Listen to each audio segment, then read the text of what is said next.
Now that the dust has settled on the announcements of the changes towards Contenders Season 3, as well as the following seasons going into 2019, I thought it was a fair time to address them now that we've had a night to sleep over them. And in order to frame the issue I have with these proposed changes, I will start off with a metaphor that is close to my professional life outside of esports. And as some of you may know, is I teach pretty much children as well as adults, so pretty much people of all ages, in mainly languages, but also a majority of or a good chunk of my time is also spent teaching other subjects. I do it for a private company, and therefore I get to see the differences in not only talent development, because I've had a bunch of young athletes as students, so big soccer clubs sending them to me in order to raise their grades or whatever, but also simply to sort of facilitate the best development that could happen for these individual players as well as entire classrooms. Now, what I will say is that for a school system should aspire to provide the highest probability of good education to every single member in the classroom. And as that goes with these systems, naturally people will fall through the cracks and the system won't fit, and often it doesn't even fit for entire demographics, for entire classrooms or parts of town or whatever, because these social issues are so different at times, and the requirements of the job can so wildly differ that it does require individual customization of education in order to be effective in these situations. So my proposed metaphor here is that I personally think that the changes that we are getting, this rigid system that has seen some customization based on the region, but overall seems to be really a one-size-fits-all solution to the specific regions that don't really fit any of them very well, even though I have to say the NA part in particular has been done pretty well, but that is to be expected when the main office is sitting in A. So let's tread along with this metaphor then. I will say that from a common understanding or a common set of goals that we want to aspire to in esports, a lot of these changes are sensible in what they're trying to do, in their scope, and initially, yes, a lot of the feedback has once again been overblown. Though, to be fair, the leaked information was sort of radicalized almost, or exaggerated in some departments. In others, I'm not even sure if these rulings change based on the feedback or the outburst of the community that Blizzard had received, or if it was indeed just a case of bad communication or even customization towards these different regions. So let's go into these changes. So the first one is we're adjusting the way pricing is distributed to more heavily reward top teams. This change will allow us to more directly support the best players in the world on their journey towards the Overwatch League. So what kind of issue are they trying to solve here is my first question, because every change sort of tries to fulfill a goal, and I wonder what their goal in that regard can be. Because if the declared goal is to better facilitate the best players, aren't they already getting Overwatch League spots and therefore wouldn't need the prize money as much? Like, you won't find me debating that excellence should be rewarded in terms of prize money. I just wonder if the goal that they are trying to achieve is actually really achieved here, or has a necessity to be achieved. Because if you wanted to have a sustainable system, then it is not on the players that are definitely good enough, or you can from a mile away see that, for instance, if people come of age, like a Who Are You, for instance, this guy doesn't need the prize money necessarily increase in order to survive. Everyone knows this guy will be in Overwatch League once he is of age, right? So what is exactly the issue they're trying to solve here? So one of the issues that they might be addressing is the talent development for the team. So if teams say to their players, well, now that the pricing is more top-heavy, we want to make sure that you get into Overwatch League, but we want to see also some return on it. The 100% on the contracts that, by the way, not a lot of teams are willing to pay in terms of, if you're not familiar with the rule, in Contenders currently, you may not request a buyout fee over 100% of the player's first year salary. So that certainly makes it, in some cases, hard to sustain the players and actually make a profit off of them. Now, if you came in and said, okay, our goal is to bring you into Overwatch League with like superior development than your peers get in other teams, then we want a share, and you will be rewarded anyway. You won't need the money at the time, but we won Contenders, and you likely will see play in the Overwatch League. We get a cut of that. Let's make it 40%, and we get to sustain our business model while you go on into Overwatch League. I'm not sure if that's actually feasible, though, because the idea that orgs take a cut at all is highly contested, especially among players, and it also makes sense in a way that, for instance, what if I'm a player on the top team, but I'm really not of the caliber? I'm more like someone that maybe does bring a lot, but is intangible, and nobody really gets, to me in the sense of gets why I'm the facilitator of these situations. Like, then suddenly I do need the money, but in all other cases, I don't think that is actually a necessity here. Also, we have to say the gradient of these top heaviness is very important. Before we actually see real numbers, we can't really evaluate the sense or the idea behind the proposed changes, because we don't know how severely top heavy it will be. Let's go into another change. Contenders North America will be split into 2 regions, each with 8 teams, bringing the total number of regions to 8. This change reflects both the total number of Overwatch League Academy teams, as well as our commitment to providing non-Academy teams with opportunities to develop and prove themselves to Overwatch League scouts as well as fans. This is the perfect example of a positive change that I say, okay, you actually thought about what the issues of the scene are, of the respective contender scene in NA. You currently have the situation that there are a lot of academy teams, and you have to forcibly remove teams in order to give up slots if you want to make sure that the new academy team gets the first season in Contenders, and that in itself is a problem, as we will talk about later.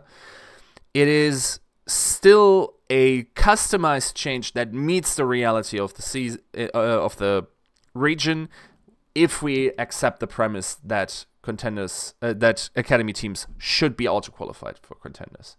I personally, if I was to accept that premise, definitely agree that this is a good solution. Also solves a couple of issues with ping, for instance, that you now don't have to play on these different coast servers, which was always a problem. It does a lot for sort of minor idea, even though logistically, obviously, it's going to be a challenge to have 2 Contenders regions in NA, and I could see also with the lack of customization in the other regions that NA now becomes increasingly important as a talent development league for the Contenders regions. And I could even, based on those changes and the ones we will talk about later, see that NA, just by systematic improvement and also systematic oppression of the Contenders of Korea scene, might become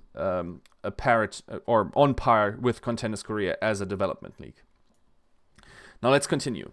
Contenders will reduce the total number of teams in each region from 12 to 8. We believe that this change will bring up the overall level of competition, which will serve to better hone Contenders players and provide more entertaining matches. This change has yet to be confirmed for Contenders China. Details will be released at a later date. So let's first roll this from behind, right? So they are saying they are doing this in order to make the individual matches more entertaining. And I already have to question if that was actually an issue in a couple of the leagues. So certainly, for instance, in Korea, you do have currently 11 established brands in Korea that have multiple seasons going into them, that have accrued a fan base, that have some history going with them. The viewership is also pretty solid for Korea. So which issue are we solving for Korea here? I'm not quite sure. What the situation in Korea actually is I think it will be less interesting. Because, for instance, teams like Seven or like even you have to think also the top 8, if 8 teams are only in there, then the 4th team in each group this season would have been relegated, right? But the 4th best team in each group still provided Overwatch League players en masse, right? I would even argue, and this is, by the way, a rumor that is currently going around, in Contenders Trials, they will also cut that down to 6 teams. And I would even argue that there are Overwatch League level talents currently competing in Contenders, some of them because of the age limitation, but some of them are legitimate talents, gems that could be taken out of Contenders Korea and could feasibly either play second fiddle or even start on some teams. So one of the names I would mention, for instance, is Umtae and Amy from Going Water. They've, both of them have some history going behind them. One would think, well, how good are they really? Go watch a match. They are absolutely marvelous. They could feasibly be showing up in Overwatch League, at least second row teams, bench players, or two-way players. Other players that are in there are, for instance, Swoon or Glister, of course, a player that isn't of age but is absolutely marvelous in his skill level. His team might not even make it, right? So then you say, well, that's not really an issue, Yiska. These guys will obviously be picked up by Contenders teams, and then we just have higher quality Contenders teams. Well, I don't actually think that's a fair case, because a lot of the time, if you empirically look at the evidence of how it happened or how players developed, the very season that they play in, their improvement is astronomical. These players, because of the challenge that they are faced with, become these monsters. And it has happened time and time again where some team really develop talent that is beyond our imagination. Even if they didn't have the chances to compete in such an environment, and nobody would have seen the talent from them, then we wouldn't have seen them. One of those examples, for instance, is in Apex Season 3, Mighty AOD. That is a team that now has 5 players who are all star players in the Overwatch League. They have DM, they have Ursta, they had Fate, they had Kareev. Who am I missing? Animo.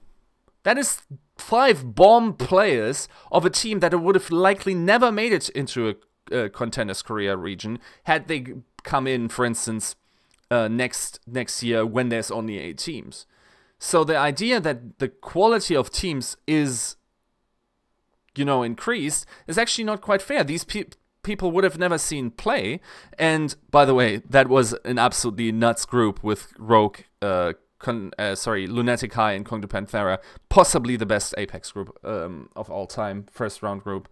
But because they were able to showcase their talent, and actually only really closely, because it was a 1-2 scenario, so it was a 3-way tie that was decided by map difference, they were able to show the world what they could do. Also, by the way, the coach, of course, now the head coach of LA Valiant.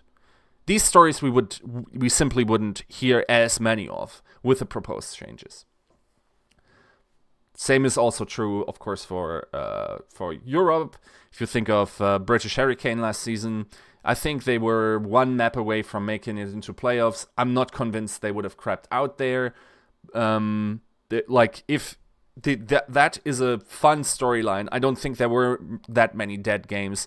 I'm not sure how often this is actually solving an issue where Contenders is not, exciting enough to be broadcast. I think this is just a way to sort of save some money in that regard, have less teams, and also have a unified system that is easier to install. You don't really have to customize as much, and it unfortunately comes off as a lazy solution. So let's keep going. The next proposed change, or I guess change that will come into place, is the following. Any Overwatch League Academy team not currently participating in Contenders will be offered a spot in Contenders 2019 Season 1. Beginning with Contenders 2019 Season 2, Overwatch League Academy teams will be subject to standard regular season relegation rules. So personally, I disagree with the idea, but it's certainly a discharged situation of what we previously had. And for certain regions, that is obviously much more relevant than it is for others. Now, one also has to mention that very often this actually doesn't get to become a problem, simply because the infrastructure is not good enough to sustain some of these, especially lower ranking teams, who then just simply give up their spot, sometimes sell them for cheap. Certainly, empirically, there is not too much harm being done. Though if I think of possibly a playoff team being forced out of their slot because everyone else wants to be in as well, and I'm not sure if I like that. I personally, I also have a video on this channel, love the idea of relegation, love the idea of natural selection, of the best ideas constantly being filtered through the system, and really by that, almost by evolution, find the best way to develop talent in Overwatch, to develop team structures, to develop the scene.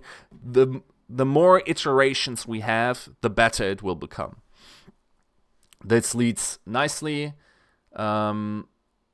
into the other thing that changed, is that we will only have 2 seasons. And keep in mind, this is actually a pretty crazy situation, because as this change goes, season in Contenders 2019 will be longer, and the total number of seasons will be reduced from 3 to 2. Two-way players will continue to be able to participate in both Contenders and the Overwatch League, subject to rules and restrictions. Now, the off-season for this, and I think my information currently is that the second season will start in June and end in July, so it's not even that much longer, but that's just the regular season. And then my belief is that the playoffs then happen, even if they happen, for instance, let's say mid-August. Sorry, no, let's even give them September. That is still a huge off-season, and Contenders is then not helping towards filling the current void that we have in the off-season. At least after BlizzCon, we do get the Season 3 of all those Contenders regions that can sustain us till the Overwatch League starts again.